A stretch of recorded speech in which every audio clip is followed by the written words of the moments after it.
I am sorry पापा। शहर में रहने वाले महेश एक छोटी कंपनी में नौकरी किया करते थे। वे अपनी पत्नी निर्मला, बेटे शिवम और अमन के साथ रहा करते थे। उनकी तनख्वाह भले ही कम थी, लेकिन बच्चों के कहने से पहले ही उनकी ख्वाहिशें पूरी कर दिया करते थे। सुनिए, महेश को अब कॉलेज जाना है। उसकी फीस बहुत है। साथ ही अमन को भी अब नए स्कूल में डालना पड़ेगा। बहुत खर्चा होने वाला है हम पर। आप भी अब रिटायर होने वाले हैं। हम कैसे करवाएंगे बच्चों को आगे की पढ़ाई? बच्चे तो बड़े होंगे ही और खर्चा तो परिवार के साथ परछाई की तरह चलता है। तो मैं उनसे कह देती हूँ कि कोई सरकारी कॉलेज देख ले या अपना कोर्स बदल ले। अरे नहीं नहीं, ये समय तो बच्चों के करियर बनाने का है। तुम पैसों की चिंता मत करो। मैंने रिटायर होने से पहले ही एक नौकरी तलाश ली है। कौन सी नौकरी और कहाँ पर? एटीएम में सिक्योरिटी गार्ड की। आप अब एक गार्ड की नौकरी करेंगे? नहीं, मैं आपको ये नौकरी करने नहीं दूंगी। अरे निर्मला, मैं नौकरी कर लूंगा और अपने बच्चों को आगे जरूर पढ़ाऊंगा। पर आप हमेशा से इतने कष्ट झेलते आए हैं, आप बुढ़ापे में भी? नहीं, अभी मेरी हड्डियों में बहुत जान है। और हाँ, बच्चे पढ़ लिख कर नौकरी करने लगेंगे तो हमारा ध्यान भी तो रखेंगे ना। महेश रिटायर होने के बाद एक सिक्योरिटी गार्ड की नौकरी में दिन रात एक कर देते थे और उनके बच्चे को अच्छे कॉलेज में एडमिशन मिल जाता है। समय बीतने लगता है और एक दिन, पापा ये देखिए, मुझे ऑफर लेटर आया है। मुझे अमेरिका की कंपनी में जॉब मिली है। शाबाश मेरे बच्चे, मुझे विश्वास था तुम मेरा नाम जरूर रोशन करोगे। लेकिन पापा, ये सब तो आपकी वजह से ही हुआ है। आपने मुझे यूनिवर्सिटी भेजा, पढ़ाई कराई। नहीं, ये सब तुमने खुद हासिल किया है। मैं तो सिर्फ पैसे लगा सकता था। मेहनत तो तुमने की है। मैं आज बहुत खुश हूँ। देखना पापा, एक दिन मैं भी किसी विदेशी कंपनी में नौकरी करूंगा और विदेश में ही सेटल होकर आप दोनों को भी वहीं बुला लूंगा। अच्छा अच्छा, अब सपने देखना बंद करो।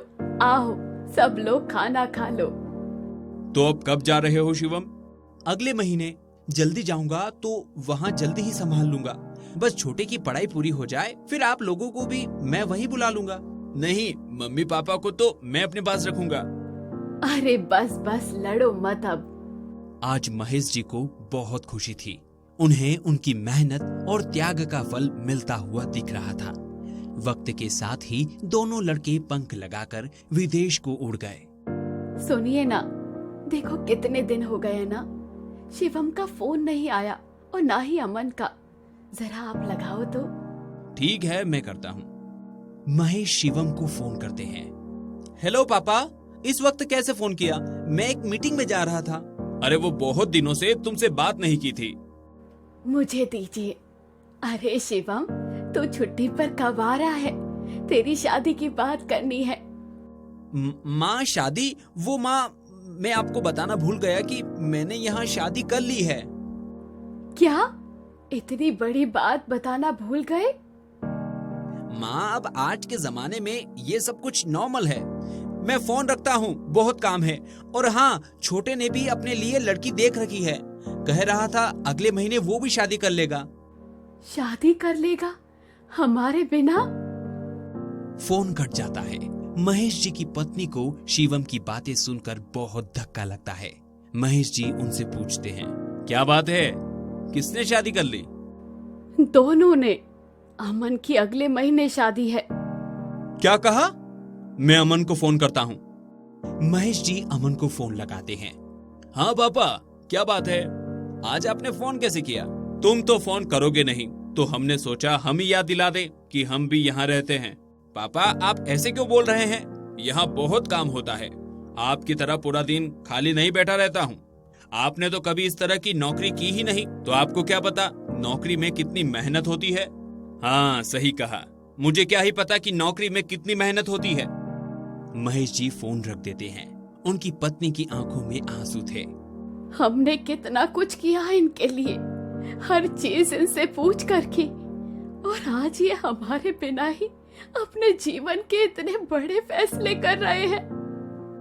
कोई बात नहीं, बच्चे बड़े हो गए हैं और अपना अच्छा बुरा सब समझते हैं। महेश जी अक्सर अपनी पत्नी को सांत्वना देते रहते थे, लेकिन निर्मला को इतना बुरा लगा कि उन्होंने बिस्तर पकड़ लिया। पूरा दिन बस वो इंतजार करती कि किसी एक का तो फोन आ जाए, लेकिन फोन नहीं आता था। दिन बीतने लगे और उनकी हालत और खराब होने लगी। सुनिए, मुझे नहीं लगता मैं जीते जी अपने बच्चों को देख पाऊंगी। आप एक काम करें कि मेरे जाने के बाद अर्थी को सहारा देने के लिए दोनों को बुला लेना। तुम ऐसा क्यों कह रही हो? चलो दवाई खाओ। नहीं, अब नहीं, अब मुझे जाना होगा। महेश जी की पत्नी की सांसें थम जाती है और महेश दोनों लड़कों को फोन पर जानकारी देते हैं। अगली सुबह अमन घर आ जाता है। घर के बाहर भीड़ लगी हुई थी और महेश एक कोने में खड़े थे। बाहर उनकी पत्नी की अर्थी सजी हुई रखी थी। अमन, शिवम कहाँ है?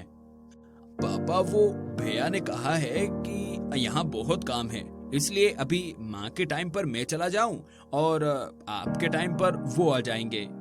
अमन के मुंह से ऐसे शब्द सुनकर महेश के पैरों तले जमीन खिसक जाती है। वो कहते हैं, क्या मेरी टाइम पर? उसके पास अपनी जिंदा माँ के लिए तो टाइम था नहीं। अब मर गई माँ तो इसे देखने का भी टाइम नहीं मिला उसे। सच में बहुत मॉडर्न हो गए हो तुम लोग। नहीं पापा, भैया को दुख है लेकिन वो नहीं आ सके और मुझे भी आज शाम तक लौटना है, मेरी फ्लाइट है। ठीक है, तुम रुको, मैं आता हूँ।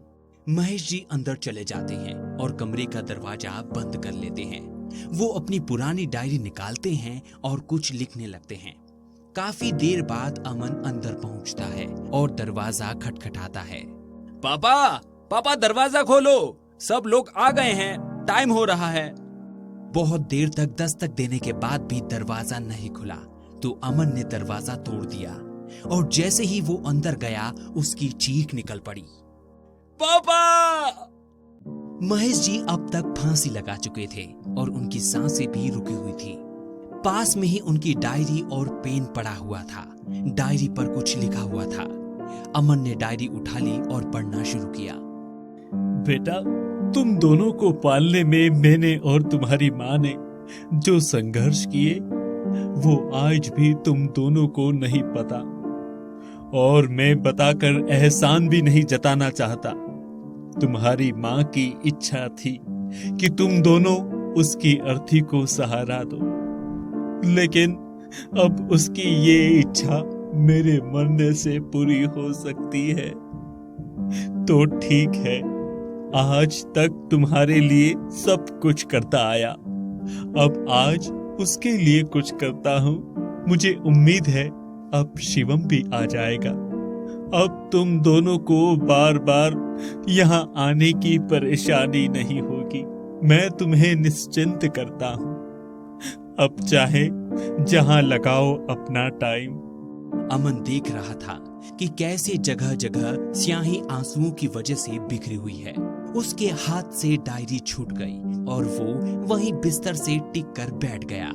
उसके मुंह से सिर्फ 4 शब्द और आंखों से कुछ बूंदे ही बाहर आई। आई एम सॉरी पापा। अगर आपको ये वीडियो पसंद आई तो इसे लाइक करें, शेयर करें और चैनल को सब्सक्राइब करना न भूलें।